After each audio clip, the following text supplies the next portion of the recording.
read that. Okay, Let me get continue. up. So I feel like all the word that we've been taught, Mm-hmm. I feel like there has been, we learned the lesson. Okay. But through learning the lesson, I feel like there's tests. There's been tests. I mean, test after test. Mm-hmm. So what do we do after or through that tower moment? And once we get to the tower moment, and we remember at one time we were talking about how things just collapse. So Yeah. once that tower collapsed and the rubble, isn't that what they call it when it's all over the place? Mm-hmm. So how do I get back on track in the midst of the rubble? I mean, stuff is everywhere. So it's pretty much when we think about that, it's like, where do I start? Because when we think about things that are torn down, it's like all of the debris is there, but it's Mm-hmm. then the rebuild. How do I start to rebuild? That's it. The rebuild, right? Mm-hmm. Okay.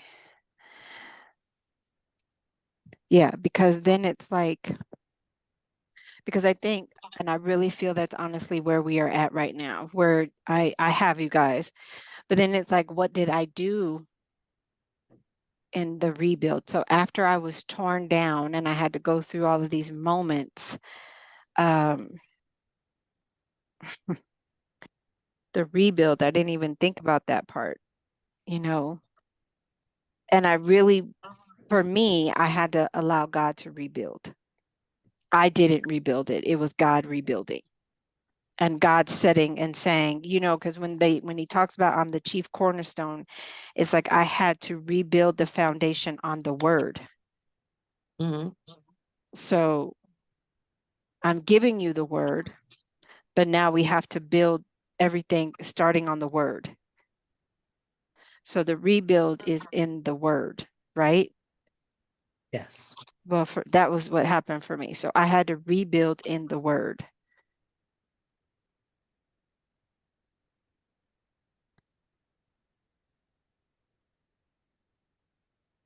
And then I had so I had the word, and then I had my prayer time, my meditation, prayer meditation. It was lonely. That was lonely time. All right. So it was the word, my prayer, my meditation, and then it was like the sisterhood, like building the group. So having the what do I want to call this? Like, That support system. yeah, thank you. Because I feel like, well, this is what I just been sensing. I think with all of us as a whole, I think, do we really know that we're truly there for each other? Do we? Trust.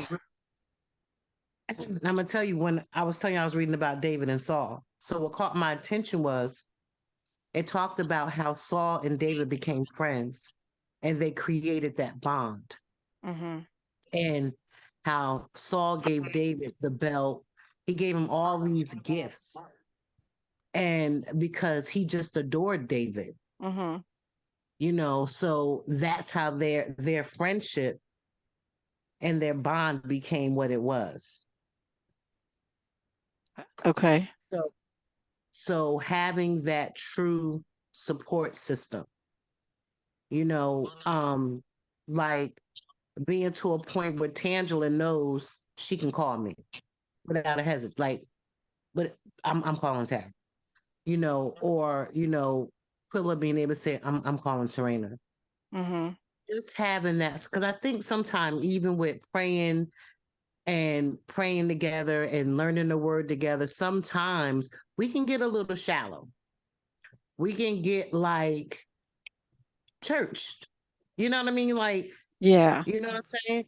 So we Pause don't right want to do. there. And I think I want to say that is why he brought me back to Forreal Ministries.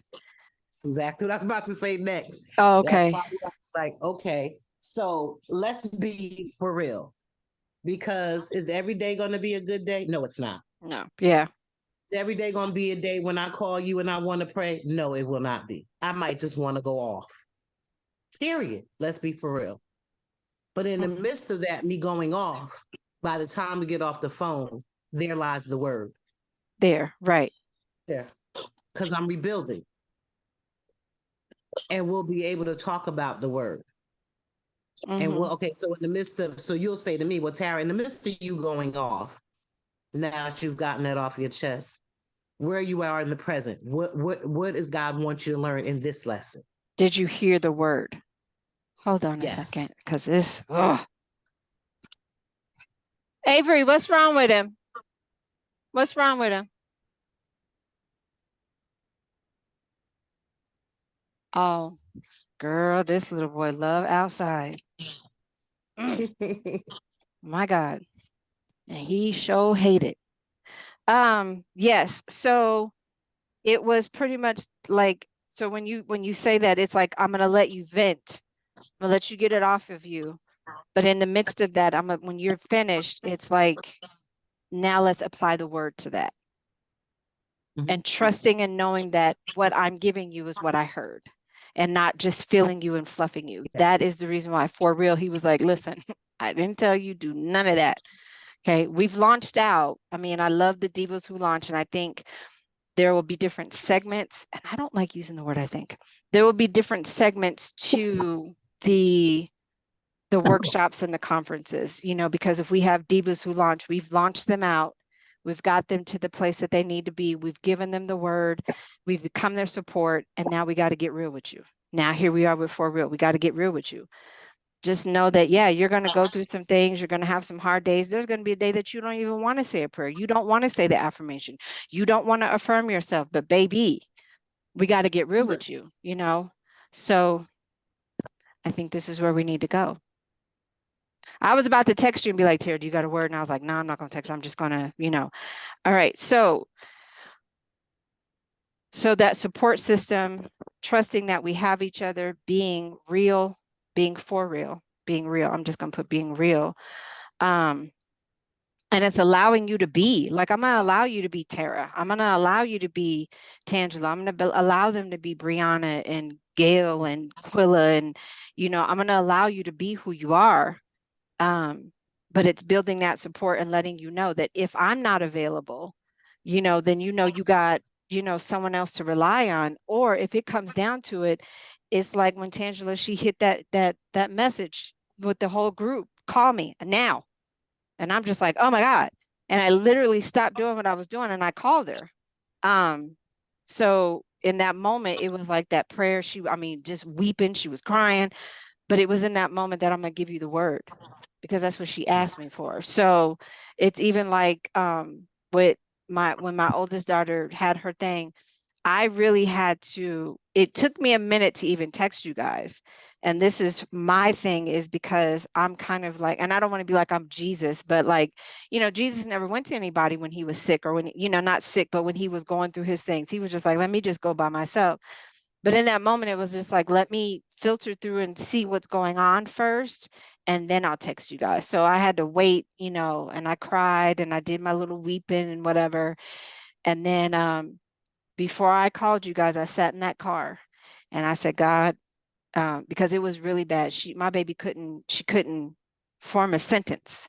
Like, she was really like, kind of stuttering and stuff. And so I thought, God, this is really bad. And so I said, well, God, is it bad? And at first he said, yes, it is. And so I was like, oh. So I sat in the car and I let her, and I did whatever. And then I left out of the hospital because she asked me to go get my granddaughter. So I came home and I got in the car and I literally cried at that moment, because I said, I am so tired of being the one who has to be the strong one. Like, no one ever sees me cry. No one ever sees, the emotional part of me. They only see she's just got to get things done. But no one ever The sees when I'm super, crying. Hold on real quick. Huh? I said the superwoman. Hold on, Tara.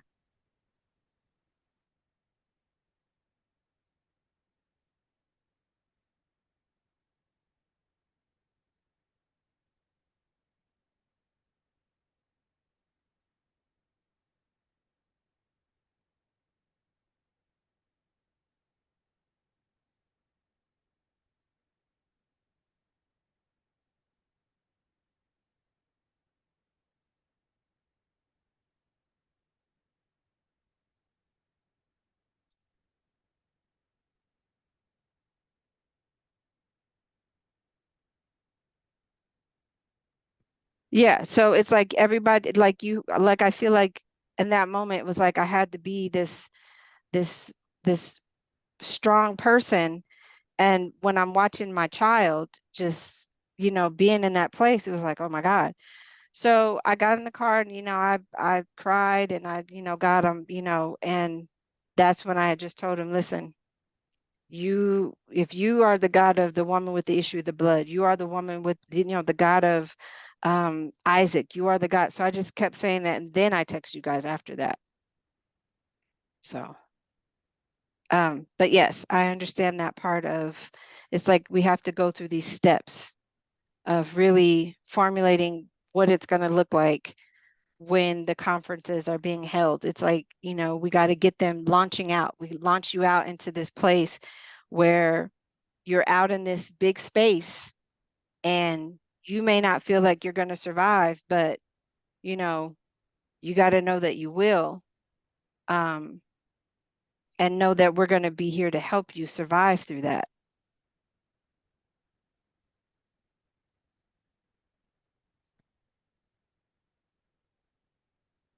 you know? Yep. All right, hold on. So this, oh my gosh, I'm so tired. Uh, Yesterday I took a 2 hour nap. I didn't get up to 9:30 last night. mm, I'm shoot, I wish. All right. beaten. So we have the launching out, right? We got the launching out. And then what else did we do with you guys? Oh, Jesus, I should have wrote this down. In the processes. Now you said what else? You mean like the different words that we've had throughout the whole time, or Yeah, so we've had divas who launch. We've had, oh no, we had the virtuous women. So we had virtuous women first, right? hmm? It was virtuous women. Okay, so this is number two. So you had to find out who you are. Virtuous women. Look at that. See how he just created a whole, and we didn't even realize it. So we were virtuous women. So I got to navigate through that. Then we had the divas who launch. And then we launched you out. And in the launching, it was, okay, so now I got to figure that out. The launching, what was that? Oh, shoot, I got to When I that tower moment. So when you get to that point, that's why the tower do, okay. moments. All right, so we got that. And now it's like now you're on track. So we've guided you down this journey. So I got to get to understanding when we got to Divas Who Launch, we had the different mini lessons. It was like when Jesus was with the 12 disciples, he taught him the power that he had and he was teaching him the power. So if we think about Divas Who Launch, we're launching you out and we're preparing you, showing you the power that you have as a virtuous woman. So it's like the launching, teaching, preparing. And then we were learning about our gifts. That Okay. was a bit learned about our gifts. We were learning about different businesses. Everybody was bringing to the table uh, different ways to be abundant, generational wealth. I mean, we talked about that. Um, that was really good. And so now we are at the place, if we think about Moses, Moses took them out, they were free. And as they're free, there's the different tests. Remember, Jesus gave them the different tests. Then they get to a place where they wrote the commandments. Not even that. Let's go back. So Pharaoh went through the different testing. So if we think about the plagues, the different plagues, that might have been what we've experienced in the Divas Who Launched is the plagues. So we have to understand what the different plagues mean.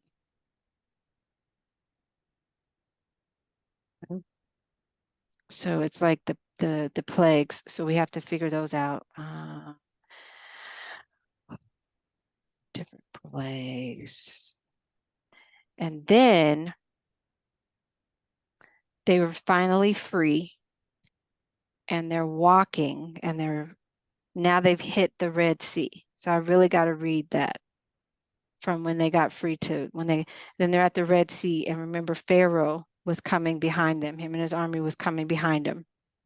And Jesus said, well, he said, God, now what do I do? He was like, now this is where we're at. We're at the place of we have discovered who we are, Moses. Moses has discovered who he is. He has discovered his gift.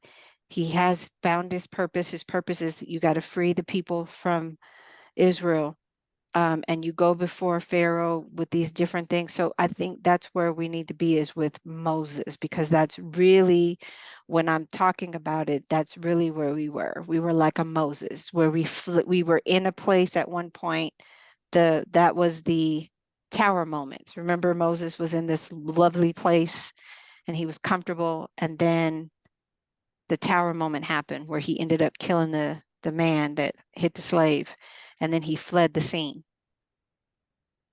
And then he comes back and, well, he meets Jesus at the burning bush. So we came to the burning bush when you met Tarina. We're at the burning bush, and now we got to figure out who we are. We're virtuous women. And then we're launching. And so then we're going through all of these things. And as Moses is learning his gift, he is also freeing the people. So as we're learning our gift, we're freeing the people. Moses then tells Pharaoh, listen, we got to go through this. And so for us, it's not so much as the Pharaoh, it's us, where Jesus has hardened our heart in all of those different settings with the plagues. Wasn't it 7 plagues? Huh? Mm-hmm. Yeah. So the 7 plagues. So it's like God hardened our heart in these different areas, these 7 different areas. And then we finally became free, right? Now we're free, and now we're done. But the thing that was trying to kill us is now the thing that is behind us, and it's coming to try to get us. And now we're at the end of the rope, and not so much as the end of the rope, but we're at the end of this place. And now we have to figure out, how are we going to be free? And so Moses says, well, God, now listen, you didn't ask me to do this. I was obedient, and now I'm out here.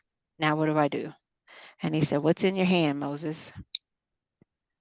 So what is in your hand, Tara? What is in your hand, Tangi? What is in your hand, Tarina? And he stretched it out, parted the Red Sea, and they walked across on dry land. And this is where we're at now, the getting on track. What is in your hand? Good message. That's a Getting whole on sermon track. stuff. That's a message. That is a message. Yeah. My God. So the getting on track is pretty much what is in your hand, because when we think about Moses, this is where we're at with you guys. And I feel like we're just at this place where we're stagnant and there's no movement, and we have to get to the next place, which is now getting on track and what is in your hand.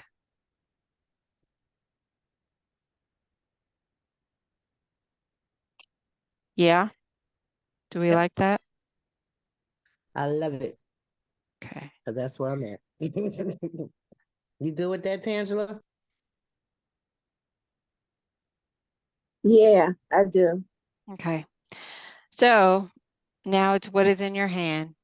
And then you have to stretch your hand, and then everything parts and we move across, get to the other side. And then getting to the other side means that we are not going to be like the children of Israel wandering for 40 years, but we are going to start taking action. So when we get to the other side, we no longer wander and be disobedient. And there's the lesson, is when the children of Israel got across, that's when they started murmuring, complaining. Well, Miss Trainee, you got me out here and I don't know, and da da da da da, right? You Mm-hmm. told me to say this word. You're telling me to pray, telling me to do this. Take a little bit. Don't take a lot. Oh, I'm going to take a lot. because I don't know what tomorrow's going to bring. Mhm. So now I think we're at that trusting place where we have to trust in the Lord with all our heart and acknowledge him, and he'll direct our path. If we think about what he said to Moses, he probably said it to Moses, like, trust me, and I'm going to direct you on which way to go. But the children of Israel didn't trust in Moses. It's like you don't trust in the Moses in yourself. Ooh, It was just a mess. that's a deep word, though. But could you imagine being in that place of leadership and your people are just a mess? And Talk, it gets like that. talking just, well, hey, and even your siblings talking about you. Everything just going crazy. Hmm. So that is where we are going now. So I think I got to think about Moses. Read about Moses. I even thought about getting a part-time job, and I said, oh, I Because know, why? because I know I'm off track. I'm like, I know that wasn't. I looked around. I said, God, I know that's not you, Tara. And this is what I was sitting in the back. Tara, you got to get on track. That's what I said. You got to get on track. And you Hmm. know what? That is so true. I think if it applied to me, I was at work today and I'm just cleaning the bathrooms and stuff. And I was like, so the bosses was like, I just want to thank you for doing a good, and basically. And I looked at him and I was like, I'm not going to say nothing. I got to learn not to say nothing. But I know Tingy cannot not say nothing. That's just not how she's built. And I just said, you know what? I had to pray. I had to go pray.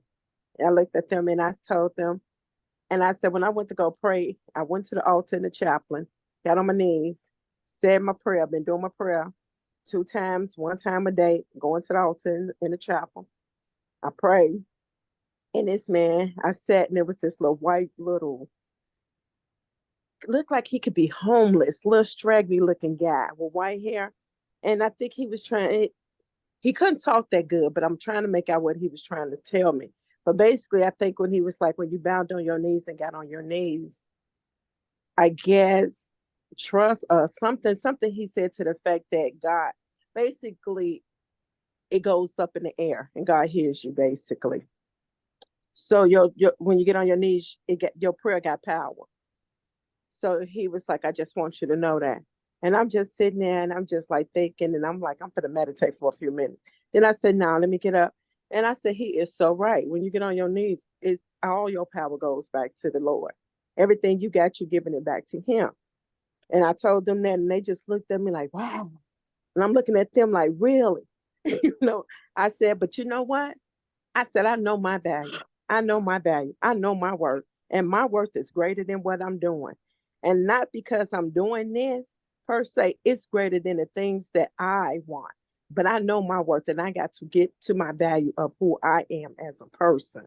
Hmm. So, as you were saying, get back on track. That's exactly how I felt at that moment. I will find the value of who I am and what I'm worth and figure out what path God got me because He got something. He got a job. He got something, and it's time for me to move to that next level. This ain't it. Yeah. This ain't it.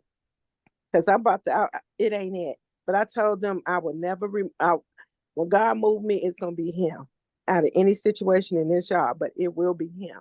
I know Hmm. He got something for me. I just know it. It's a I matter of don't, us surrendering to that, surrendering to, uh, if we think about when Moses was doing what he was doing, and even Pharaoh, Pharaoh was really hard. He was just like, nah, no, nope. And but God kept hardening his heart. And then one day Pharaoh just was relentless. He just was like, take him, get out, go now. And so when we think about that, it's like that surrendering to that which we don't control. We can't control God and what He's got going on for us. Because if we keep trying to do the thing, it's like if we keep trying to rebuild on our own, we're trying to take, and this is what I just saw, is like we're trying to take old bricks and make a new thing. And He was like, why are you going back to the rubble? That's the part-time job. Where did that thought? That's it. I cannot go back to the rubble. Why are That's you not going the plan. back to the rubble trying to pick up pieces and formulate something that and I know he's like, would you just move and just get out of the way and go sit and allow me to build this thing? Because when I build it, it's going to be better than it was before.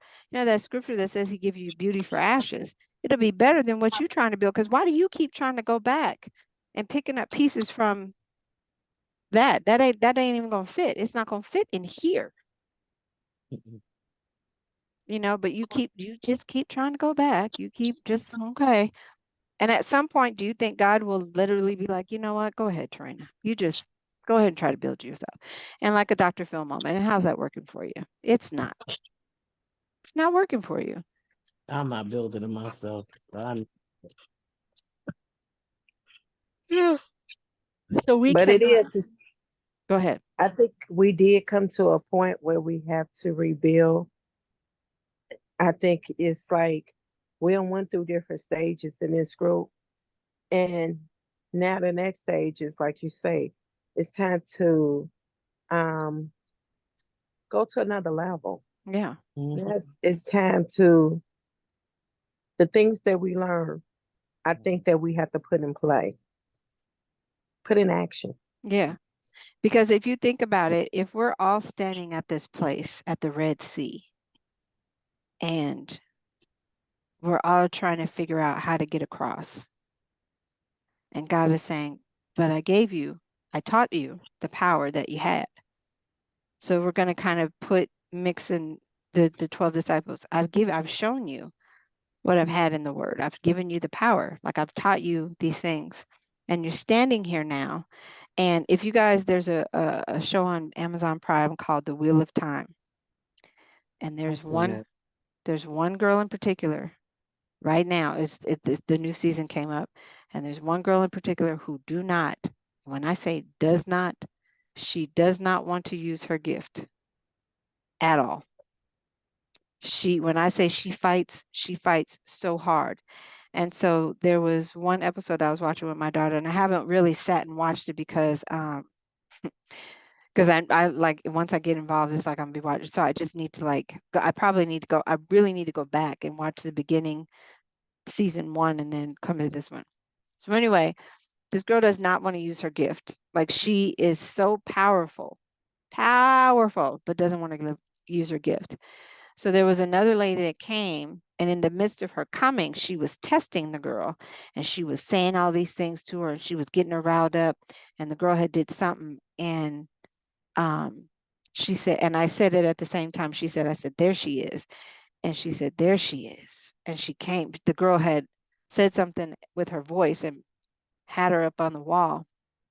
She said, there she is, and I was like, yeah. So it's like we're so powerful and we're standing at this place that we could free ourselves from, but because we're not using the power that we were given, we're just stuck in this stagnant place. And there's a war going on. So in this season of Wheel of Time, there's a war going on. So the enemy has been released, and there's this war.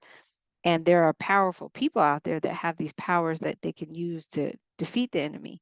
And so she is one of them, and she is not using her powers. And so that is where I see us, is like we're just at this Red Sea moment where now we're like, okay, what's the next thing? We've been free, we've gone, we've done all this stuff. And so now what's the next step? And God is like, well, if you all use your power, you could tell this thing, you could part the Red Sea and walk across and be dry. But why would you rather? And it's just really the analogy is like he's like either you're going to swim across or you're going to use your power and you're going to make the path clear and you're going to go across. But you have to make it, because if I swim across, I'm going to be tired, be wore out, right? We have no Yeah. boats. We have no we have nothing to get across. Because that's where Moses was at. Moses looking like, listen, I got all these people behind me. We have no boat. We have nothing to get across. We have nothing to even build a boat. And so now here we are, we're stuck. And that's when he was like, what's in your hand? So the power that we have is in us, that we can move walk across on dry land. But he's like, you just have to trust and ask me what is the power that I have within me that can change the whole situation.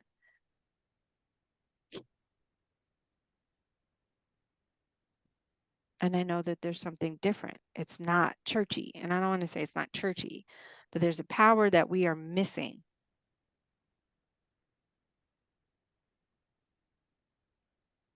Or we just haven't stumbled across it yet. Or we haven't discovered it because it's in us. So what are we not tapping into? That's where I'm at.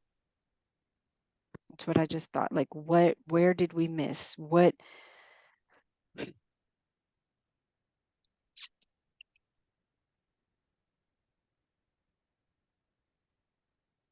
Because when we think about it, like that thing is, it's coming, it's looming, trying to get a second job, wanting to leave a job, wanting to do these things. Um, Mm. so it's like, You what? know something's off. It's like, okay, something's off. Because we're just I'm standing. Like I just see us just standing there looking out. Like, okay, so how do we get? How are we going to get across here? How are we going to do this? So there's a piece that we missed, or a piece that we need to find in the moment, like a Moses, because Moses is now at the end and he's like, God, we don't have anything to build a boat. We ain't got no boat. We don't have no oars. These people finna die. You had me free these people, and now they finna die. So now it's, what do we do? Right? What's the next thing? But now he's like, what's in your hand? So, because if we think, when we get to that text, that's where Moses was. He's at the Red Sea. So now we are at the place of finding, what is this? Remember, Proverbs 31:31 says, give her the fruits of her hand and let her works praise her in the gates. So there's something in our hands that we need to be utilizing to get us to across the way without having to struggle to get there. Because if we think about that, some people will rather jump in the water and just try to swim across, and they drown and die. Or some people would go and take time to go and find things to utilize to build. Some people will walk away. Some people will get comfortable. But we want to get to the other side. So it's like we want to level up. But how do we do that to get over to the promised land and not miss it?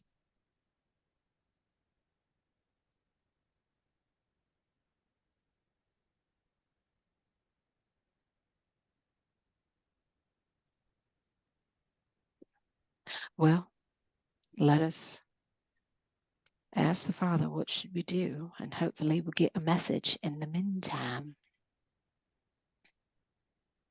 But that is where we are at. I think that's where we're at. I don't want to say I think that's where we're at right now. That's clearly where we are, is we are at the end of the line. I don't want to say like the end of the line, but we are at we're right there. And we just have to figure how we're going to get over there without man-made things. But we got to use what's in our hand. And literally, what does that mean? What are we carrying? All right.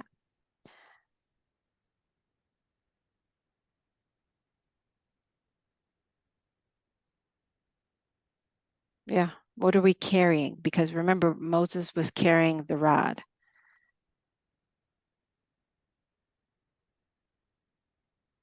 So the thing that we've been carrying is the thing that is the power. Oof. I write that down.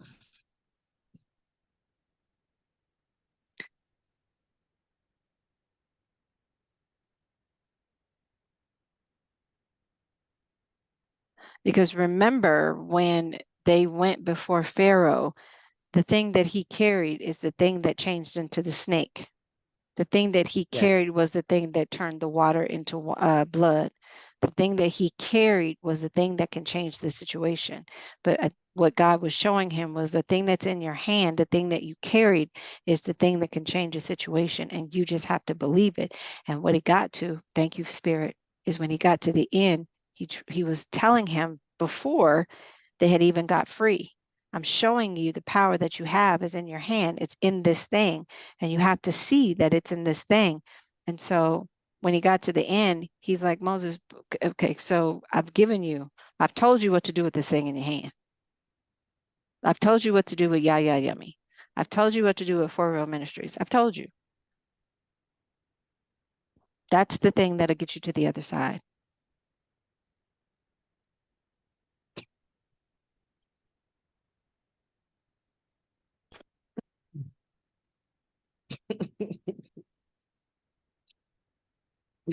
I've shown you so many ways when you came up against the people in the, when he came up against the, what do you call those, the magicians. I told you, drop it. Watch what's going to happen. He dropped it. It turned into a snake. Now go and pick it up. He picked it up. It turned into something else. It turned back into the rod. Stretch out the rod, and he turned the water into blood. So he was telling him the power that you have is right. It's in your hand. That's why he said, Moses, what's in your hand, homie? Like, if you think about, hey, what's in your hand? I've been showing you the power in this thing. The whole time.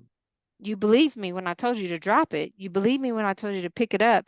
You believed me when I told you to stretch it out and it turned the water into blood. You believed me then. I don't know if there was any other things that he had did with Moses with that rod, but the rod was the thing that was in his hand, and that's the thing that he carried, and that's the thing that God was teaching him the lesson in. Oof. Where did he get that rod? We need to figure that out, Miss Tara. I'm gonna go ahead. Let me see. Where did he get that rod? Like, what part of his journey did he get that rod? I got.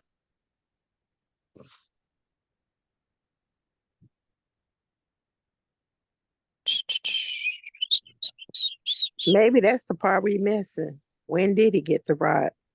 Girl, So we can pick up. What'd you say? She said maybe that's the part we're missing. Yeah, because he did the wonderful things, but it never said when did he pick it up. And maybe we got to go back and pick up what we didn't get. It says Moses' rod was created on the 6th day of creation. It was later passed down to patriarchs. Moses' rod is Aaron's rod. Moses took it himself. So that's what lineage? Like, what does Aaron have to do with that rod? So Numbers 20 and 11, and Moses lifted up his hand, and with his rod he smote the rock twice, and the water came out abundantly. So Moses had to, when did he get it? It says something about it was Aaron's rod. I thought Aaron was after Moses. No, Aaron was with Moses. Aaron is his brother. It said it was Aaron's rod. No.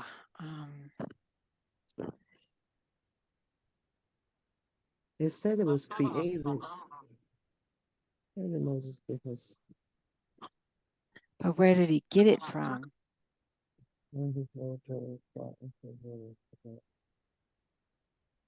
Moses' staff figured prominently throughout the story of Exodus and Egypt. Our ancestors, let's see, a staff at the end of the incident. Moses returned to Egypt, took the staff of God in his hand.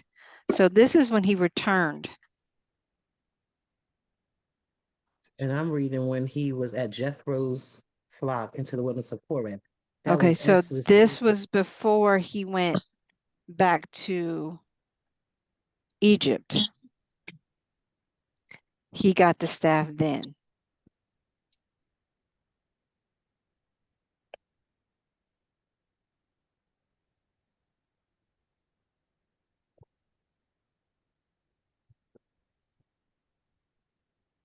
So even Noah had this rod.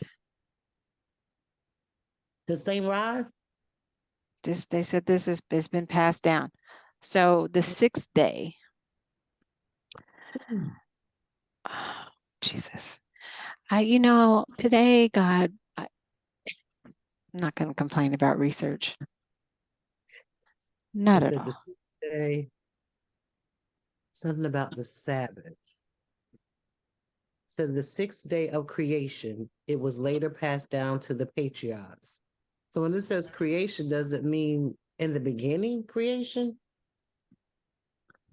Moses took his staff, his wife, and his sons and put them on an ass and returned to the land of Egypt. Okay, so go to Exodus chapter 4.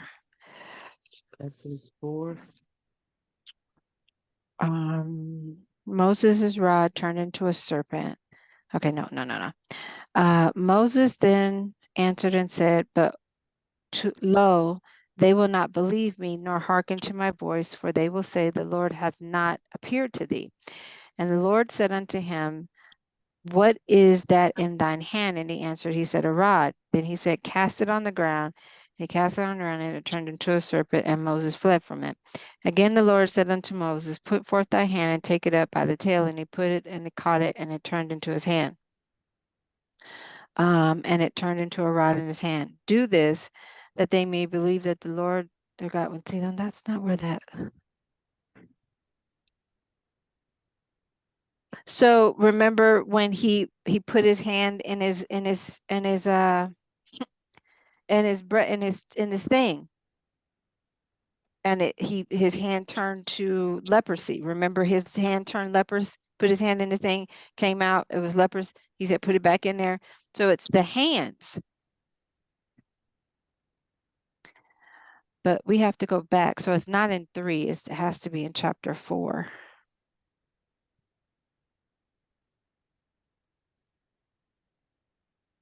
You in chapter 4 and what? Exodus. Okay. Hold on a second. There's something going on.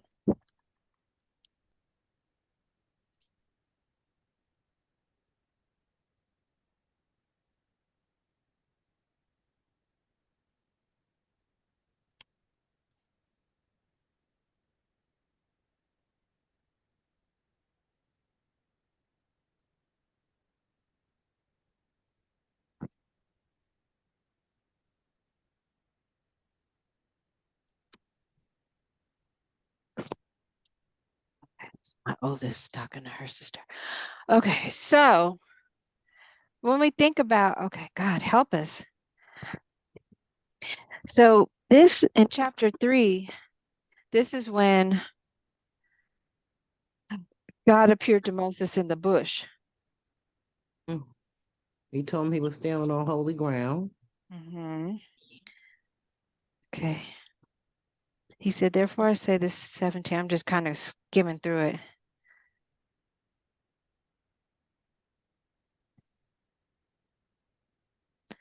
So it never says when he got it. He just knew he had it. We just have to know that he had it. So, there's the revelation. We don't know. We don't need to know when he got it. We just need to know that he already had it. He always had it. We don't know when. We don't need to know when we got the power. We just need to know that we've always had it. Do you remember in Cinderella? Not Cinderella, The Wizard of Oz? And she wanted to go home. Mm-hmm. And she said the power was already always in you. Sure was. That's what he said to me. That's what he just said. We don't know. Come on, We don't God. need to know when Moses got the rod. We just need to know that the rod was always there. It's just a matter of when Moses, we don't need to know when he picked it up. We don't need to know when he got it. We don't need to know. We just need to know that it was always there in the beginning. Remember, on the 6th day, it was already there. That rod was already there. So that which was given to us was already birthed in the beginning before we were even created. Yeah. Oh, that was good. That was good. That was good. We just remember. I don't know if y'all ever remember me telling y'all. I remember I was in prayer, and I had taken myself. I was way up in the element, like way out. And I remember God had showed me. He said, and I don't even. It was just like this voice was with me, but I was just sitting, and earth was a ball, like a little ball. And he said, "This is your blessing," and he threw it down there. He said, "Now you have to go get it." So Mm. we don't need to know when. It was already there in the beginning. We just need to catch up to it. So remember, the rod, when we read it, the rod was already in existence before Moses had even got to it. Yeah. That was just a thing that was just passed down from Abraham, Isaac, Jacob, the lineage, and then it hit Moses. So that Right. rod was already in existence. Okay. So everything that we need is already been in existence. It's already been there. It's already here. We just have to catch up to it. We don't need to know when he gave it to us. We just need to know that it's always been there. Now we just have to manifest it. Okay.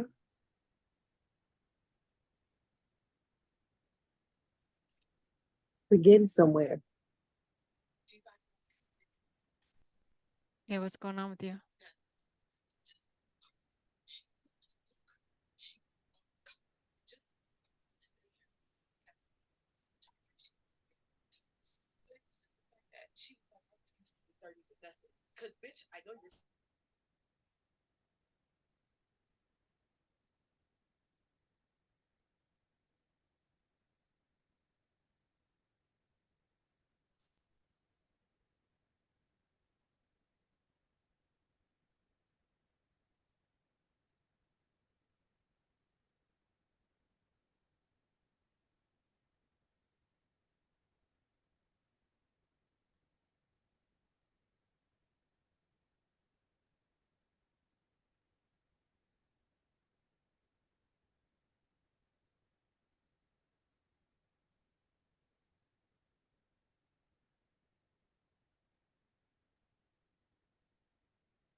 So I guess I got the manifest already, what I already have. You said to manifest it? Yeah. It's already there. You just have to speak it until it's manifesting. So whatever you want, that's what you're going to manifest. Yeah, so Right. when that okay, so we have I think we have the understanding. Are we clear? The power that we've We got had, this time to, because when we see the scripture, remember Jesus said, he said, the Moses said to God, behold, when I shall come, I don't have it.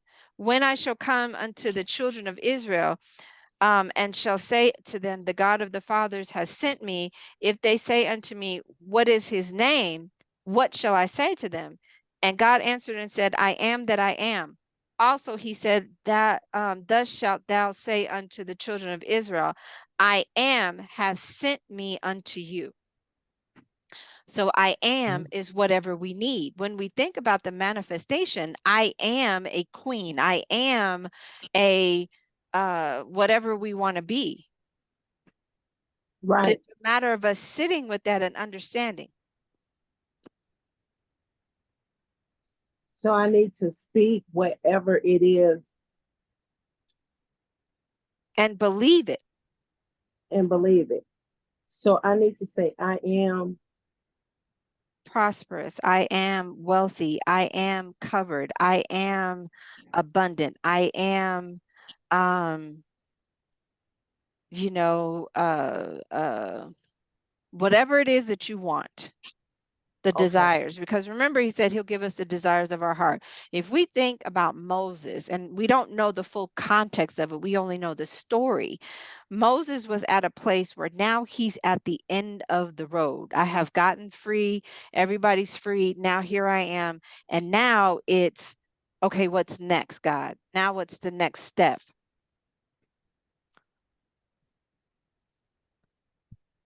It's in Natara's room. That's the last place it was. She had it. Jesus. Girl,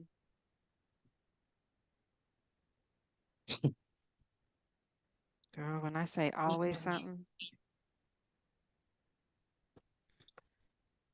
I read So listen, when chapter I was 4 in the Amplified, Moses given powers.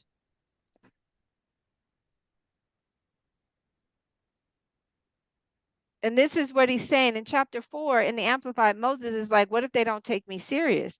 What if they don't believe me?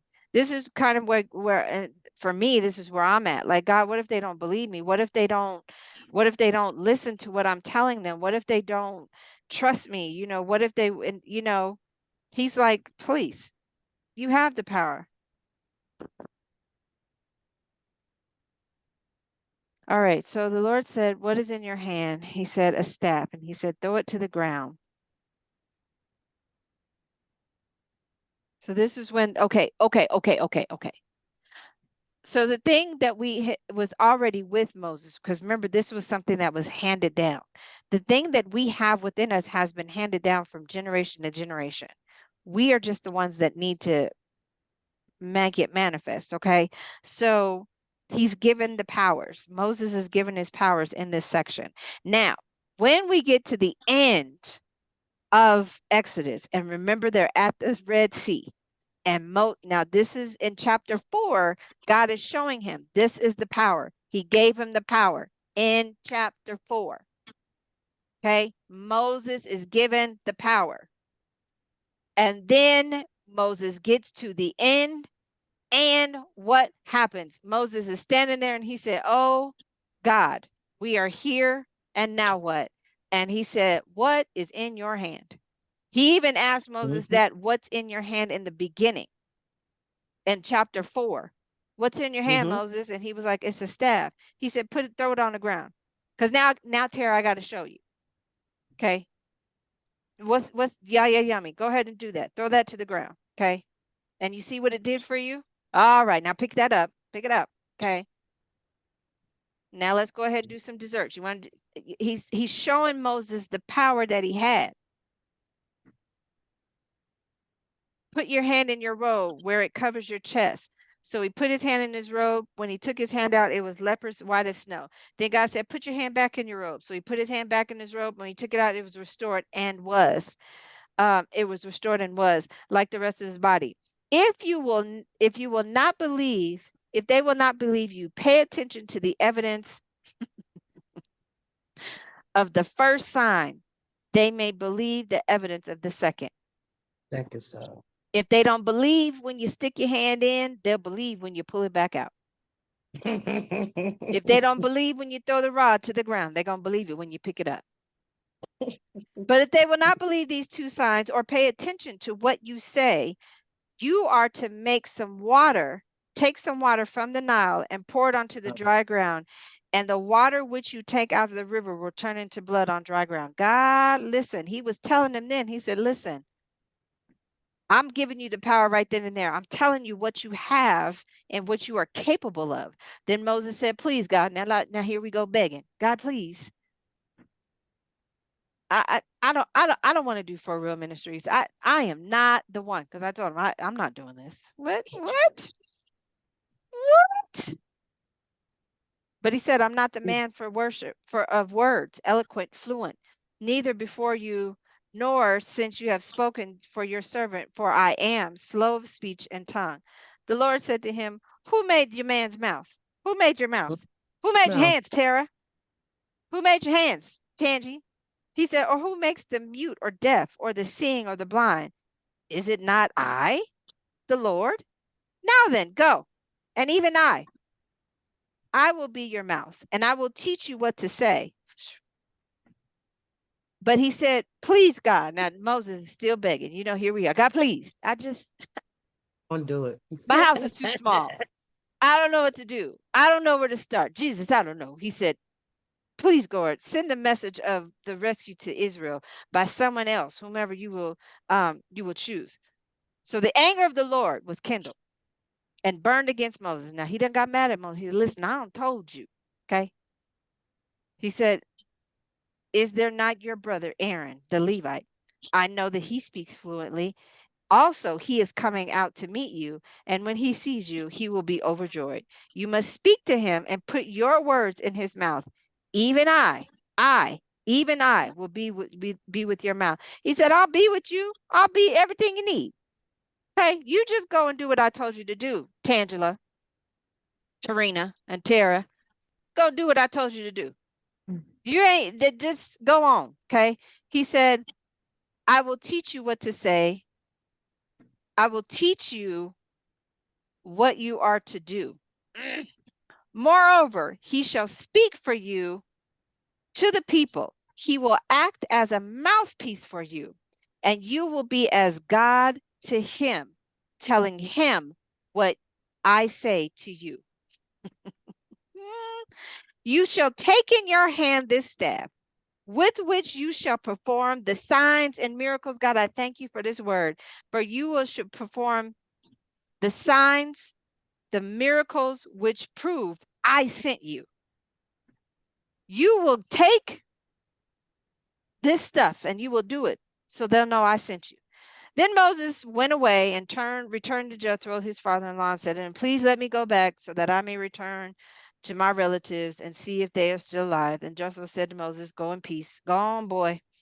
Then the Lord said to Moses in the Midian, now mind you, all this is taking place before he even got back to Egypt. Mm-hmm. Now mind you, he's got the rod in his hand at the burning bush. Anybody have a burning bush moment? That's where you will receive your power. Ta-da!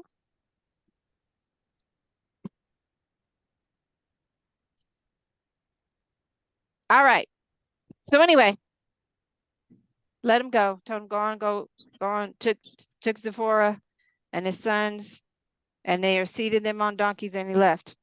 The Lord said to Moses, when you return to Egypt, see that you perform before Pharaoh all the wonders, quote unquote, miracles which I have put in your hand. But I will harden his heart and make him stubborn so that he will not let the people go. Then you shall say to Pharaoh, thus saith the Lord of Israel, thus saith the Lord, Israel is my son, my firstborn. So I say to you, let my son go so that he may serve me. And if you refuse to let him go, behold, I will kill your son, your firstborn. Boy, Moses was learning power back then, huh? See, this is what we're going through right now. We learning power. That was the word. If we think about the word that we've been learning, that's the power that we've been learning. Now it happened at the lodging place that the Lord met Moses and sought to kill him, making him deathly ill. Why? Because he had not circumcised one of his sons. Woo! Now see, come on here, because you did not get rid of the thing I told you to get rid of. That's a mandate. Remember back then, that was a mandate for them to be circumcised. Mm-hmm. Then Zipporah, his wife, us, took a flint knife and cut off the foreskin of her son and threw it at Moses' feet and said, indeed, you are a husband of blood to me. So he let Moses alone to recover. At that time, Zipporah said, you are a husband of blood because of the circumcision. The Lord said to Aaron, go into the wilderness and meet Moses. So now he's setting things up. But I want to know why he did that to Zipporah. Anyway, so there it is. So he met him in the wilderness and the mountain of God, Sinai, and kissed him. Moses told Aaron all the words of the Lord with which he sent him and all the signs that he commanded him to do. Then Moses and Aaron went into Egypt and assembled all the elders and the Israelites. And Aaron said all the words which the Lord had spoken to Moses. Then Moses performed the signs given to him by God before the people. So the people believed, and when they heard that the Lord was concerned about the Israelites and that he looked with compassion on their suffering, then they bowed their heads and worshiped God. So there is the power. It was already in our hands. All right. Right. Got it. So then Moses comes on the scene, and then the labors increased. This is chapter 5. Here comes Moses. Okay, so Moses and Aaron step on the scene. Now the labors increased. Now we've increased. Now I do believe we went through that. We've increased in our labor. We've increased in a lot of things. Okay, that's chapter 5. We go to chapter 6. God's promises action. He said, I'm going to take action for you. Chapter 7 is, I will stretch out my hand. And Aaron's rod becomes a serpent. Water turned into blood. Remember that when he told him at the burning bush. All right. Frogs over the land. All right. So here is the first plague. Frogs.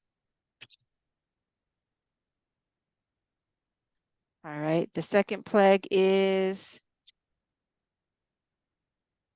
the livestock die. Oh, no. Gnats and insects.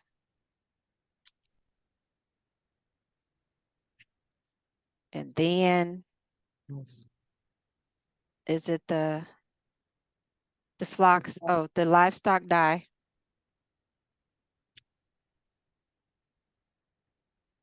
And then the boils. Plague of boils. All right. Then the hail.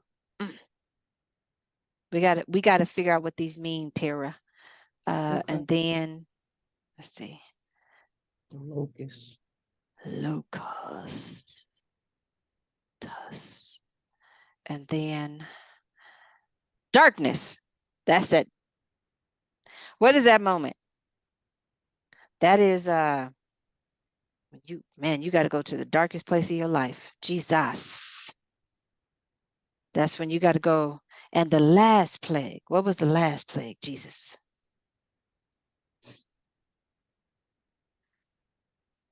I will bring one more plague on Pharaoh, and after that, I will let you go. I got to take you through some things, Tara, and then after that, I'll let you go. Okay.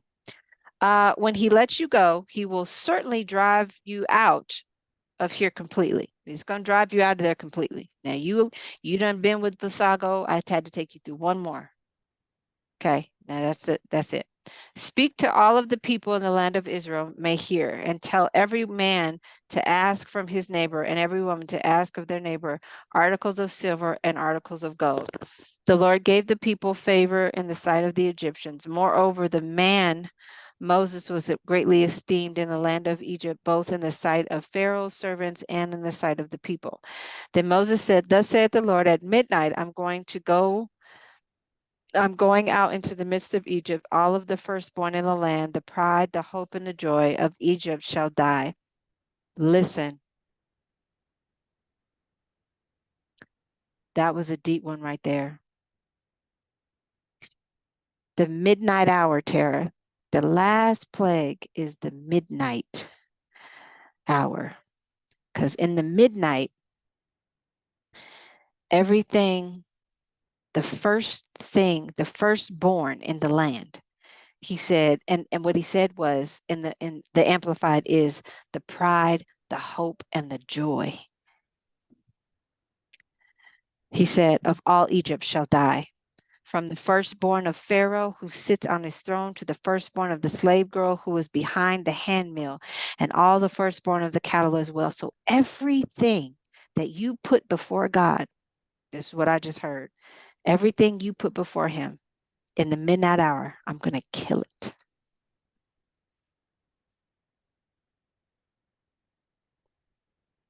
There shall be a cry, a great cry of heartache and sorrow. We have gone through the, oof.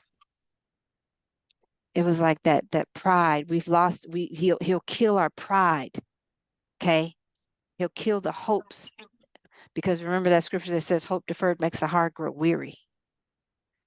The joy that we had in the thing that we put before him. Okay. And then he said, there's going to be this cry, this heartache of sorrow, of heartache, a great cry of heartache and sorrow.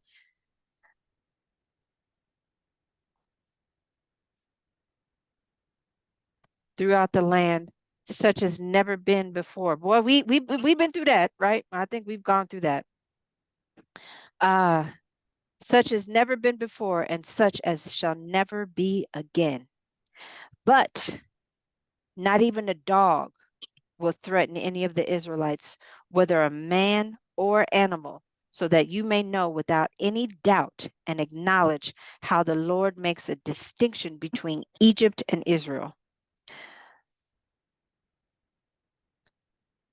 He says, all the servants of yours will come down to me and bow down before me, saying, get out. Get on out of here, Terah, you and all the people who follow you. After that, I will leave. And he left Pharaoh in the heat of anger. Then the Lord said to Moses, Pharaoh will not listen to you, so that my wonders, miracles, may be multiplied in the land of Egypt. Moses and Aaron did all these wonders or miracles before Pharaoh, yet the Lord hardened Pharaoh's heart, and he did not let the Israelites get out of the land. Okay, that's chapter 11. And then the Passover lamb. What is this? Feast of unleavened bread. So now it becomes this celebration, right? Because then they left out of Israel in chapter 12, because this is the Exodus. All right, so I love how God just broke this down. So before they even left, God started these celebrations, the Passover, the Feast of Unleavened Bread, the Memorial of Redemption.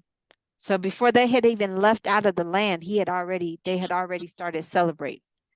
And then they left.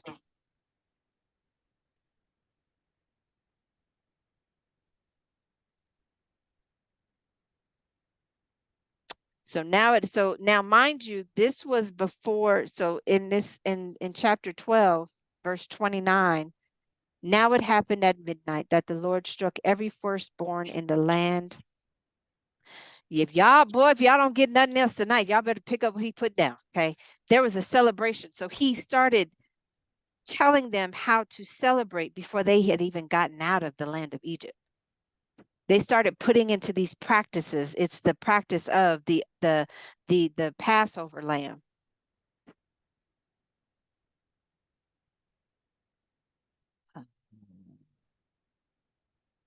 I'm gonna call it celab. Spell it, Tarina. I can't spell. Ceremonies. Okay, so the Passover lamb. Then he's got the Feast of Unleavened Bread.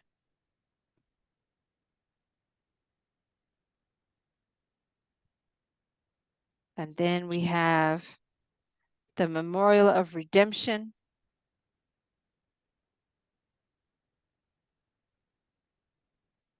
Those 3 celebrations. And then they flee. And then when he tells them what to do, then at that midnight hour, the Lord struck every firstborn in the land of Egypt, from the firstborn of Pharaoh who sat on his throne to the firstborn of the prisoners who was in the dungeon, and all the firstborns of cattle. Pharaoh got up in the night, and he and all his servants and all the Egyptians, and there was a great cry, heartache and sorrow in Egypt, for there was no house where there was not someone dead. And then he called for Moses and Aaron at that night. get up and get out from among my people, both you and the Israelites, and go. Serve the Lord as you said. Take both your flocks and your herds, as you have said, and go. Ask your God, bless me also. So they left out of Israel. And now this is when we get to, that's the ordinance of the Passover. So they exit out of Israel, starting in chapter verse 33 till 41. 42, it starts the ordinance of Passover. It is at night watching to be observing for the Lord, for having brought them out of the land of Israel, Egypt. The same night is for the Lord, to be observed and celebrated by all the Israelites throughout their generations. Now we understand why they do Passover. It's a celebration of freedom. So so after all of that, after the firstborn died, then the Passover came. Hold on. No, Passover was already in existence, but hold on a second.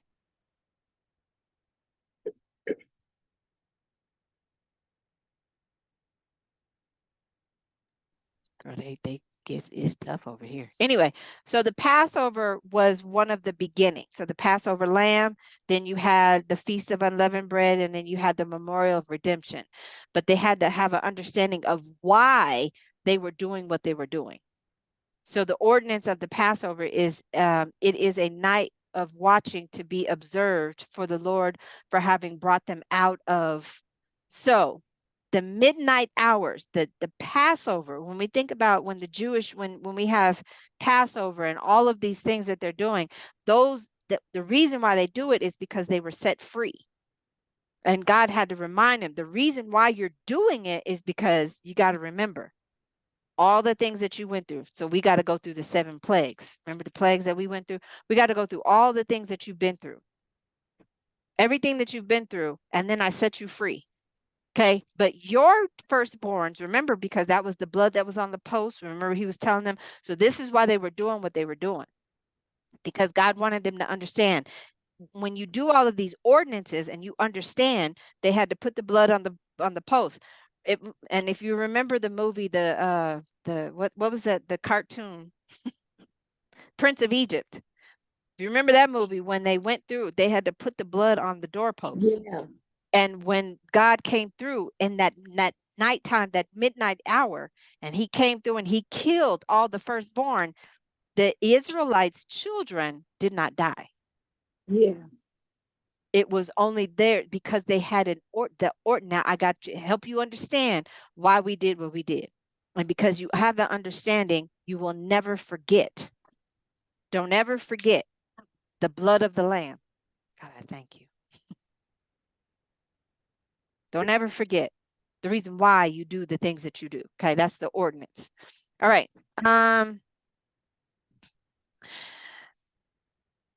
The land of Egypt, the same night is for the Lord, to be observed and celebrated by all the Israelites throughout their generations. The Lord said to Moses and Aaron, "This is the ordinance of the Passover.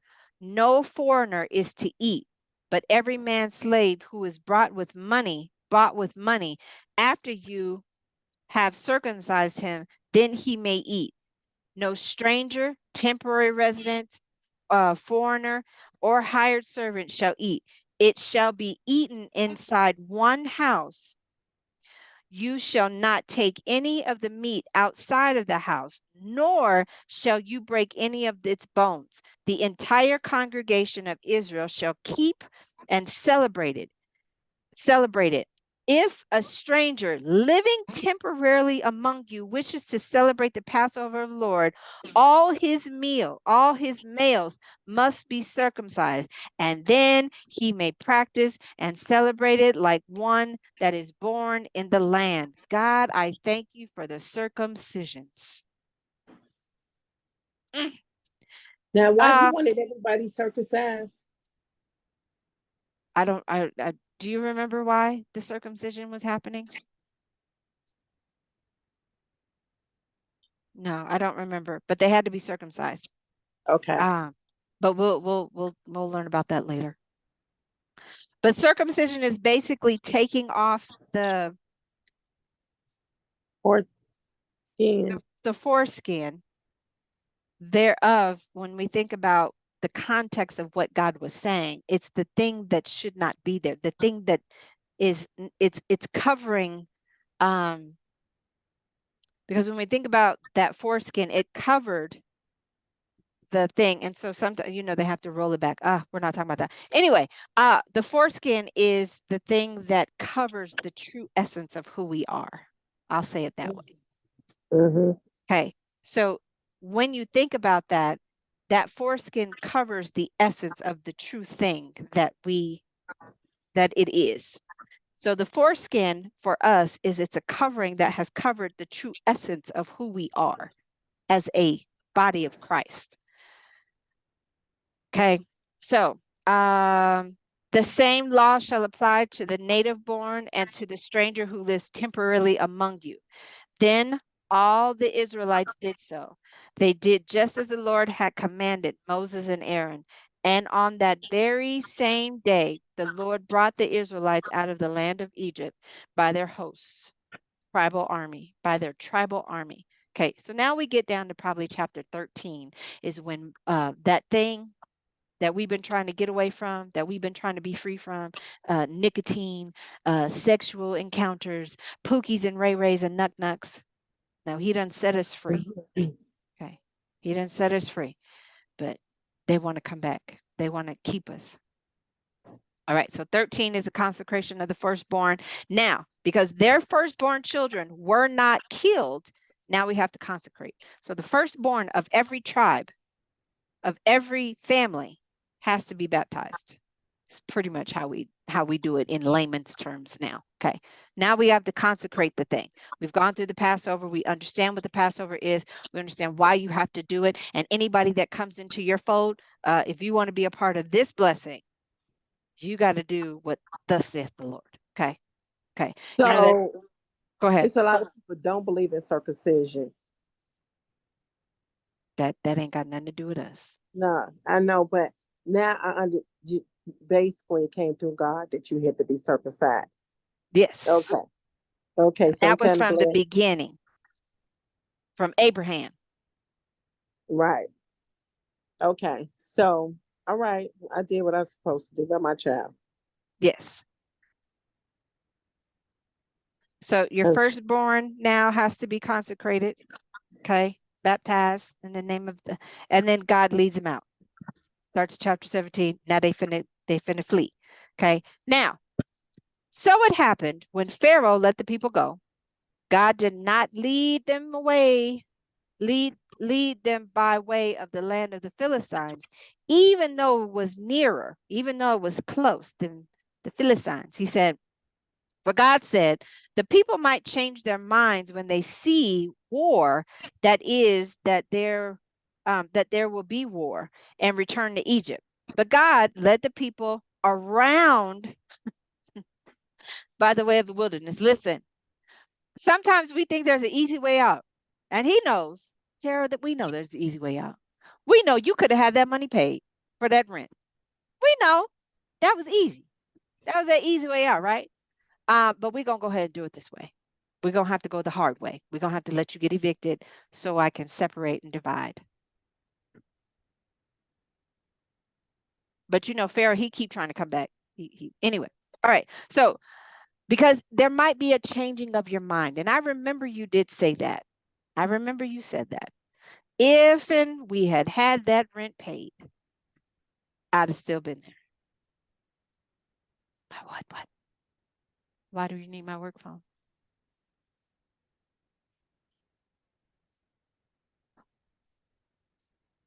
How did you lose it?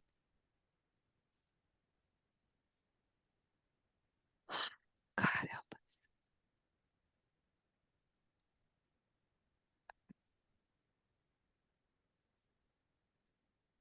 How does somebody get in there?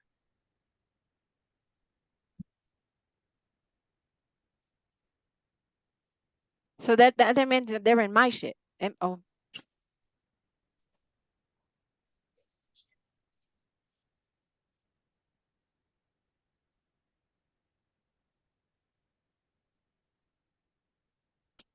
anyway, Oh God, help us. Concentrating firstborn. Okay, so then it happened that when Pharaoh let the people go, blah, blah, blah, blah, they might change their minds. Remember, Tara, we talked about that. And so then he says, but God led the people around by the way of the wilderness toward the Red Sea. The sons of Israel went up in battle, awry, orderly ranks, marching formation out of the land of Egypt. Moses took the bones of Joseph with him, for Joseph had solemnly ordered, um, placed under the oath by the Israelites, saying, God will assuredly take care of you, and you must carry my bones away from here with you. They journeyed from Succoth to Goshen and camped in Etham on the edge of the wilderness. So now here we are, right now, this is us camped out on the edge of the wilderness. Jesus. Verse 21, chapter 13. The presence of the Lord was going before them by day in a column of a cloud that led them along the way, and a pillar of fire by night to give them light, so that they could travel by day and by night. He did not withdraw the pillar of cloud by day, nor the pillar of fire by night from going with the people. All right. Now, chapter 14, here comes those peoples. Pharaoh's try, he's on us. Now the Lord spoke to Moses, saying, tell the sons of Israel to turn back and camp in front of Pi-hathoroth, between Migdal and the sea. You shall camp in front of Baal-zephon, opposite it, by the sea. For Pharaoh will say of the Israelites, they are wandering aimlessly in the land. The wilderness has shut them in, and I will harden, make stubborn, defiant Pharaoh's heart, so that he will pursue them, and I will be glorified and honored through Pharaoh and all his army, and the Egyptians shall know without any doubt and acknowledge that I am the Lord. And they did so. So the reason why Pharaoh's heart was hardened is because God needed to get the glory and not Moses. So everything that we're going through, God is he's in control of everything. He's making people stubborn and defiant so that we'd have to come to him and obey the laws and do what he tells us to do. Because he told him, go and camp out over here. Because he knew Pharaoh was coming. Knew it was coming, but you just got to be obedient to what he says. So when the king of Egypt was told that the people had fled, Pharaoh and his servants had had a change of heart toward the people. And they said, what is this that we have done? We have let Israel go from serving us. We let them go. We let Terah and Tangela we let them go. Why would we do that? Why would we do that? Okay. So Pharaoh harnessed horses to his war chariots for battle and took his army with him. He took 600 chosen war chariots and all the other war chariots of Egypt with fighting charioteers all over them. The Lord hardened the heart of Pharaoh, king of Egypt, and pursued the Israelites as they were leaving confidently and defiantly. So they was confident, but they was rah-rah. What you talking about? I'm finna leave you. You ain't finna tell me, Basaga. What you talking about? What you saying? Right? All right. I had to just throw him in there. I mean, I don't know why. Anyway, the Egyptians chased them with all the horses and war chariots of Pharaoh, his horsemen and his army, and they overtook them as they camped by the sea, beside Pi Hahathroth in front of Baal Zephon. As Pharaoh approached, the Israelites looked up and saw the Egyptians marching after them, and they were frightened. So the Israelites cried out to the Lord. Now here we go. This is Jesus. What is we doing? Then they said to Moses, it is because of you. It's because there are no graves in Egypt that you have taken us away to die here. Tara, why? Tangela, why, Tarina, why did you take us from here? And now you got us out here finna die. We finna die. Okay? We's gonna die. Then Moses said to them, it is because there are no Oh, they said to Moses, and he said, and they said, "What is this that you have done to us by bringing us out of Egypt? Now you done got us free, and now we finna die. You done brought us out here to kill us. That's what you did. Did you do this on purpose?" He said, "Did you not say, did we not say to you in Egypt, leave us alone? We told you to leave us. Let us serve the Egyptians, for it would have been better for us to serve the Egyptians as slaves than to die in the wilderness. What is wrong with you, Moses? You got us out here and we finna die." The sea divided. Then Moses said to the people, don't be afraid. Hey, Tara and Tangela, Trina, don't be afraid. Listen, we're fine. We're fine. So it's like the Israelites are like the little child in us that's afraid, and we're defiant and we're rah-rah. That's why he had to kill off the pride and the ego and the hope. And, and so we out here just having our little adult temper tantrum. We've had a couple of those. We've all had those. All right. So he said, hey, y'all don't be out here doing all that. He said, take your stand. Okay. Be firm and confident and undismayed. Okay. Stay confident and see the salvation of the Lord, and he will accomplish for you today. For those Egyptians whom you have seen today, you'll never see him again. Because remember, he told him that at the burning bush. I gave you this word back when, Tara? Gave you that word a long time ago. Mm-hmm. All I need you to do is stand on what I told you and deliver that to the peoples. Okay. So you already got the word a long time ago when I met you at the bush. When I met you with your purpose and your promise and the rod and everything, the gifts, when I met you then, I was showing you the power that you had. I showed you even before you met Pharaoh. Before everything was happening in your life, I showed you then the power that you had. Mm-hmm. So don't just stand on my word. Don't be dismayed. Don't be, don't lack confidence. Be confident. That's what we told him. Be confident and don't be dismayed. Okay. Okay. See the Okay. salvation of the Lord, and he will accomplish for you today. For those Egyptians whom you've seen today, you will never see them again. The Lord will fight for you while you only need to keep silent and remain calm. Oof. Don't hear you, Tara. You're muted, baby. Mm-hmm. When I was muted, I'm just talking. I said my the Message Bible says, and you keep your mouth shut. Shut your mouth, Shut Tara. your mouth. Shush. Shh. Don't you ain't got to say nothing. You ain't Mm-mm. got to go out here being all loud and rambunctious and rah-rah. You just shut your mouth. Okay?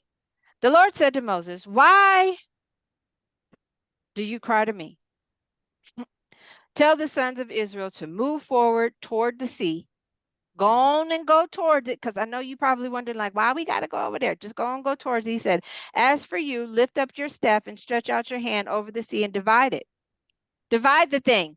The Bible says the word is sharper than any two-edged sword, Mm. dividing soul and spirit, bone and marrow. That's what he said. Mm-hmm. He said the word is powerful, sharper than any two-edged sword. That's what it says. Dividing Mm. soul and spirit. So take the word, that is what is in, and divide it.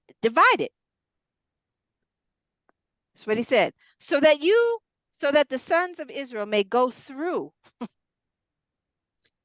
They may go through the middle of the sea on dry land. As for me, hear this. I will harden the heart of the Egyptians, and they will go in the sea after them, and I will be glorified and honored through Pharaoh and all his army and his war chariots and his horsemen. And the Egyptians shall know without a doubt and acknowledge that I am the Lord when I am glorified and honored through Pharaoh, through his war chariots and his charioteers. Now listen, God is like, I'm gonna put you in the trouble. And the very thing that's trying to come after you is the very thing that's going to let everybody know that I'm God. Okay. Come on, Jesus. The very thing that you're going through is the Yes. very thing that I'm going to conquer. And everybody going to know it was me and not you. And I'll be glorified in that thing. All right. Okay. You just hush your mouth. Shush. Just be quiet. Don't be wavery. Don't be double-minded. Just understand that the word is powerful. It is sharp, and you can divide a thing. Okay. The angel of God, who had been going in front of the camp of Israel, moved and went behind them. God, I thank you. Woof. There are angels all around us working on our behalf. So the angel Come on, saw, now we got to go back because we're going ahead, but I got to go back because I got to take care of this thing. See, remember when I told y'all when I was in jail and I went back to my mm-hmm. God and I said, God, if you be the God of Abraham, Isaac, and Israel, you will let me go home. He was working things out and behind me, but he's just like, you just keep going. You ain't got to worry about nothing. You've asked me to do the thing that needs to be done. So I'm taking on care of everything in the backdrop. Okay. So he moved behind them. The pillar of the cloud moved from in front and stood behind them. So it came between the camp of Israel. God, I thank you for this word tonight. So it Yes. came between the camp of Egypt and the camp of Israel. It was a cloud along the darkness, even by day to the Egyptians, but it gave light by night to the Israelites. So it was dark on one end, but it was light on the next. Mm. God, I thank I you. gotta watch that movie again too. So one army did not come near the other all night long. Boy, all night long. Nothing can touch you all night long because guess what? There's a pillar, there's a cloud Yeah. dividing. The cloud is the word. Remember, did it work? Well, do what you got to do, but that phone needs. Anyway, all right. So remember, in the beginning was the Word, and the Word was God, and the Word was God, and the Word was made flesh and dwelt among us. Remember that? Okay. So the Word divided day and night. So it took a thing that was trying to kill us and take us out, and it made it dark so you couldn't see me. But it took the light so that I could go forward and do what I needed to do. Then Moses stretched out his hand over the sea. Now, mind you, at this point, Moses is like, he already knew. At this point, verse 21, chapter 13, Moses never asked God, what do I need to do? Moses just took the rod. Now, because he understood the power that he had. He took the rod, he stretched his hand out over the sea, and the Lord swept the sea back by a strong east wind all that night and turned seabed into dry land, and the waters were divided. God, we thank you for dividing. Danny. My God. 22 says the Israelites went into the middle of the sea on dry land, and the waters formed a wall around them, a wall to them on their right hand and on their left. Then the Egyptians pursued them in the middle of the sea, even all Pharaoh's horses, his war chariots, and his charioteers. So it happened at the early morning watch. That's 3 a.m. Mm. before dawn, that the Lord looked down on the army of the Egyptians through the pillar of fire and the cloud and put them in the state of confusion. Jesus today with this word. They didn't know what was happening. Put them in a state of confusion. He made their Mm-mm. chariot wheels hard to turn and the chariots difficult to drive, so that the Egyptians said, let us flee from Israel, for the Lord is fighting for them against the Egyptians. Then the Lord said to Moses, stretch out your hand. Now he's telling them again, you know the power that you have. Stretch out your hand over the sea so that the waters may come back over the Egyptians on their war horse, their chariots, and their charioteers. So Moses stretched out his hand over the sea. Now remember when he was at the burning bush, he said, put your hand inside and pull it out. And it was leprous. He said, now put it back. And he put it back and he pulled it out. It came out clean. He said, they're gonna believe you either one of the ways. If they don't believe it when it's dead, they're gonna believe it when it lives. Whew, my God. All right. Let's see. God ain't nothing to play with, man. No. So Moses stretched out his hand over the sea, and the sea returned into a normal flow at sunrise, and the Egyptians retreated right into it, being met by the returning water. So the Lord overthrew the Egyptians and tossed them into the midst of the sea. The waters returned and covered the chariots and the charioteers and all the army of Pharaoh that had gone into the sea after them. Not even one of them survived. But the Israelites walked on dry land in the middle of the sea, and the waters formed a wall to them, to their right and left. The Lord saved Israel that day from being from the hand of the Egyptians, and Israel saw the Egyptians lying dead on the seashore. When Israel saw the great power which the Lord had used against the Egyptians, they feared the Lord with reverence and awe-filled respect. They believed in the Lord and his servant Moses. The end. No, I'm just kidding. But then they got over there and acted fool when Moses went up. That's when that now chapter 16, no 15, they get this song for Moses and Israel. Then they get to the Lord provides. He started providing water. He gave them water in 15 and 22. But when we think about this whole thing with Moses, we are at the place of where Pharaoh is in pursuit. Because now here we are standing on dry land. And this is where, when we go back, what we missed, remember when we asked the question, what did we miss? We missed the celebration. Mhm. Not one of us has celebrated anything. We have not even celebrated with Thanksgiving.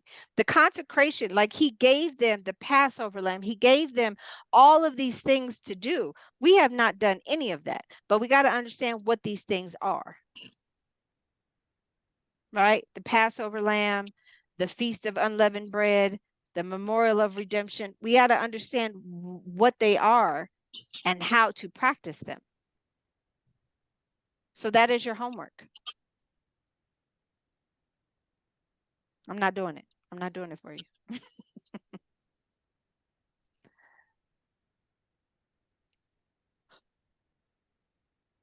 So we got to understand those things that you were speaking on the Passover and all of that. Yes, you have to understand the Passover lamb, because once you understand it in the way God wants you to understand it, because I don't want to be a person, and I don't want to say that I'll taint your perception of a thing, but I want you to get the understanding of what it means to you and ask God, how do I do the celebration of the Passover lamb and the Feast of Unleavened Bread and the Memorial of Redemption? What does that mean to you? And how does God want you to work that? Okay, so you gave me the verse in the Bible, right? So I need Chapter to just go 12. to it. Exodus Chapter chapter 12. 12. Chapter 12 and Exodus. So I need to ask God. I need to get with God. Yes, and you need to ask him what these these celebratory ceremonies or acts that God had gave them before he freed them. So before Well, you were freed, there's some things that we need to do, the celebratory part of it. And that's what God is telling us, that then when we ask what we missed. okay. So what are the three what is the celebration? Passover lamb, the Feast of Unleavened Bread, and the Memorial of Redemption. So you Why you study think them. about it? You're going to send us this tape so we can always go back to it when I look it up. Absolutely. Exodus chapter 12. Let's see. I hope the Lord open up my mind to this. So it says the Passover and the festival, the festival of the unleavened bread. And then there was one more. Oh, wasn't that it? Was that it? Oh, the Memorial of Redemption. I don't know where that was. And then they exited. Anyway, let's see what it says here. That's chapter 10. 12 and verse 6. The meaning of twilight is debated. No, we're not going there. Okay, so they had to eat unleavened bread for a week. That means you probably got to fast for a week. I don't know. Just you allow God to tell you what you got to do. All right. So 12 chapter verse 15 says, A week of eating unleavened bread would accompany the Passover. This commemorated the haste in which Israel left Egypt. That's verse 11, 34, and 19, and Deuteronomy 16 and 3. Okay. Perhaps because leaven pervades dough and involves fermentation, a kind of decay. Leaven was or later became symbolic of corruption and sin. God, we thank you for the understanding of what it means. All right. So, which needed to be removed. Matthew 16:6, 1 Corinthians 5, chapter 5, verses 1 through 8. A person who disobediently ate leavened bread indicated willful rejection of the Lord's covenant with Israel. See Genesis chapter 17, verse 14. Such a person would be cut off from Israel, certainly in the sense of not enjoying covenant benefits. Cut off may also refer to premature death by the Lord or by execution. All right. So the word translated ceremony. So this is chapter 12, verse 26 and 25. The word translated ceremony is the same one used earlier in Exodus for the Israelites' service to Pharaoh.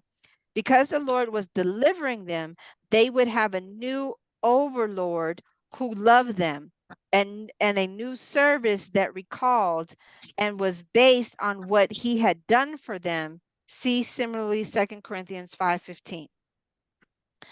Chapter 20, verse 28 is for the Israelites to obey the instructions for them. This meal was an expression of faith both before and after the initial Passover event.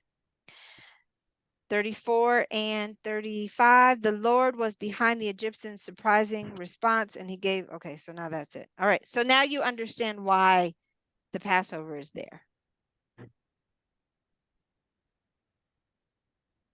Yes? Yes. All right. Okay, so when we get to 13, chapter 13 was the consecration of the firstborn. So it says the yearly Passover feast and a week of unleavened bread, along with the sacrifice and redemption of the firstborn, would preserve the memory of the Lord's action for the sake of later generations. As a result, his law would be on their lips, that is, they would obey him.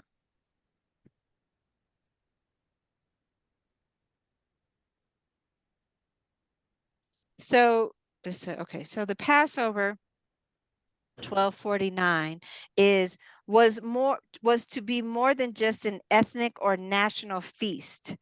All those willing to participate in a covenant relationship with the Lord, signified by circumcision is the case of males, could rightfully celebrate the Passover and consider themselves beneficiaries of Israel's deliverance from Egypt. Mm.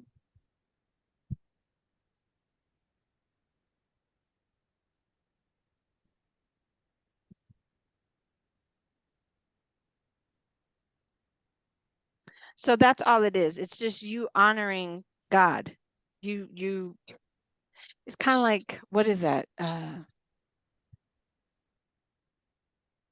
Communion, kind of, sort of. Anyway, but if you read it, you'll understand. Is this the thing? No, they said to find. Hold on, I have this little chart in here. They're telling me about that I got to find. I have to find it. Where is it? See, chart the Festival of Israel's. Festival of Israel's. Well, where is it? I kind of like this little. Oh no, the 10 plagues. Oh, we got to understand that. Understand the plagues. Well, where is the chart, Jesus? I'll find it and then I'll have to read it. Ten Commandments. Now you're telling me to find the festivals of Israel. Here they are. All right.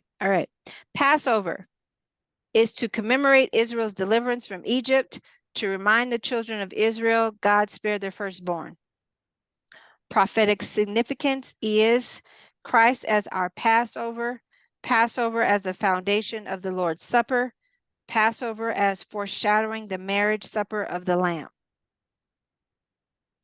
Feast of Unleavened Bread is to commemorate the hardships of Israel's flight from Egypt, to symbolize consecration and devotion to God. Unleavened bread as a type of Christ. It's like communion almost. All right, so y'all got it? Got it.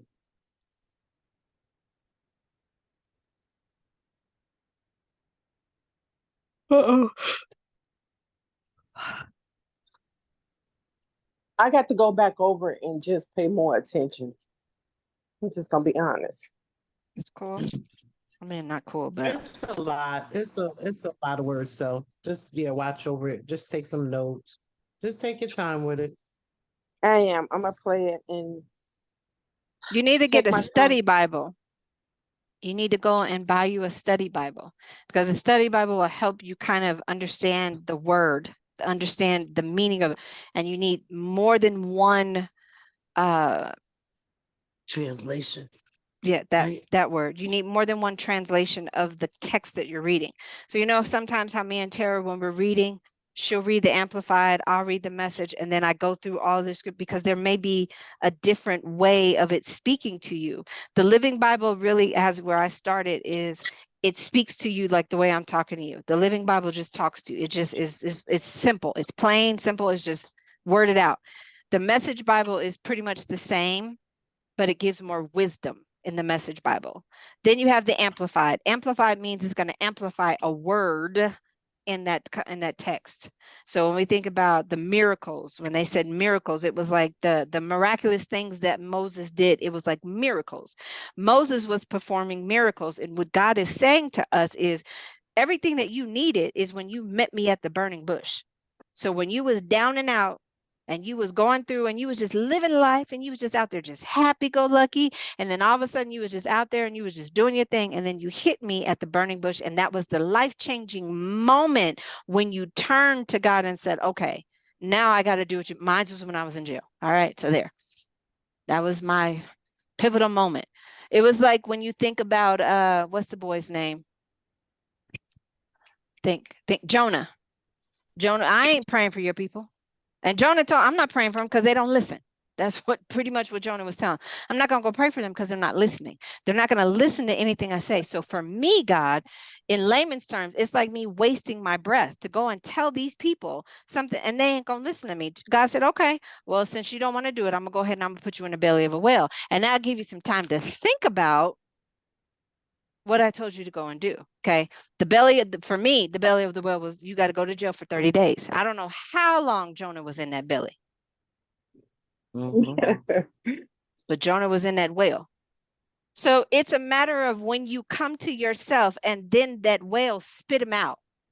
Because Jonah had to come to himself. It's like when I told you, you have to let go of control. And you just got to be like, all right, God, okay, all right. I'm going to go ahead and do it. I'm going to go ahead and do what you, and then the whale spits you out. Then life spits you back out. And now here you are, just divas who launch Forreal Ministries. You want me to read tarot cards? You want me to get in divination? What? All of these incumbent. He was like, yeah, because that's the ancestry, that the lineage. When you think about what Moses went through, that's the lineage. That rod, listen, that rod, that was passed down from Abraham. No, Adam. Think about, he said on the 6th day. Adam wasn't even born on the 6th day. I'm sorry, he wasn't even created. Thank you. Adam hadn't even been created on the 6th day. Had he? No, he wasn't. Actually, I've been starting from the beginning of the Bible. I know that's crazy. No, you're fine. That's where we all try to start somewhere. But when you're starting, go read a proverb a day, then it'll guide you. When you have your Bible will give you scriptures that correlate with what this is. The word is all over. The word is incumbent. It is one whole circular thing that just leads you back to another scripture. Okay. So you start here and it goes, you see how we're in Exodus, and they talking about something that was created on the sixth day. This rod that Moses had was created on the sixth day. That means Adam had it. Then Caleb had it. What's the boy's name? Them twin boys. They Uh, the one Caleb. whose daddy, You Caleb, and them twin. Were they twins? Bone. it was Am I my brother's keeper? Them boys. Okay. Joshua, not Joshua, Joshua and no, Caleb. Caleb. That them boys. Okay. This rod had been passed down. What we have in us has been passed down from generation to generation. It's always been with us. God, I thank you for this word. It's always been with us. We just had to find it and lose the pride and the hope that, well, I hope he ain't gonna call me, having this joy, just being joyous. And the mama God said, no, I'm finna tear all that down. Everything that you created, I'm finna go ahead and tear it down. Everything that you have thought, every thought that is not of me, everything that you have done, I'm finna tear it down. Because I got to remind you that this was already here. Everything that we done, it's already been here. We just got to learn how to use it and get it back to where it's supposed to be.